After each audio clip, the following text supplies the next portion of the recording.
Again, I wouldn't worry too much about that. Huge loss. World Cup overall, Roy, what do you say?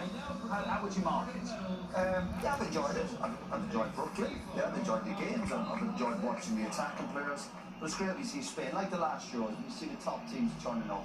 And again, I go back to... And the top boys as well, Roy. The top boys. The top lads turn up, the attacking players. But I'm also delighted to see a team like Spain where defensively they've got a foundation and pride in defending. You can never forget about that part of the game. It's so important. You've got to have both to win these big prizes. Gary, your overall verdict on the World Cup? I think, look, the final wasn't the best game, which is obviously something that will last in people's minds, but it's been, I think, fantastic. It really has. The setting of the games, the Cape Verde story, which obviously cements the participation of 48 teams, and the best football team won it. And I think football was the winner at the end. I think it would have been if Argentina had won that game at the end and scrapped over the line.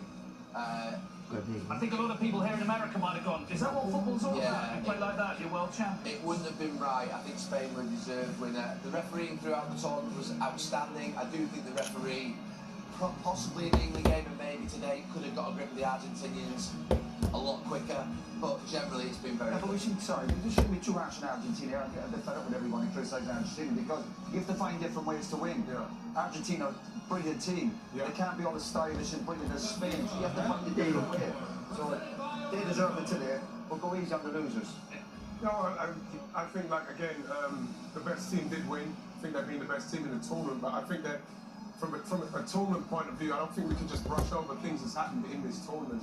And things that's happened for me personally, the way that the Iranian team were treated, for me, you know, as sportsmen, they deserve their chance to have a fair crack at it. Same with the referee.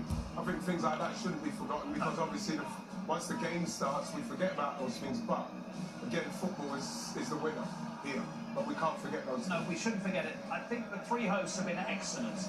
Yes. Pau Kubasi is the young player of the tournament. One day he's had young player of the tournament and a World Cup winner. The three hosts have been extremely welcoming. I'm thinking immediately of the reaction of the Mexicans towards England and the Azteca, and all the England fans saying they were absolutely fantastic and swapping shirts and swapping stories and having a drink with each other.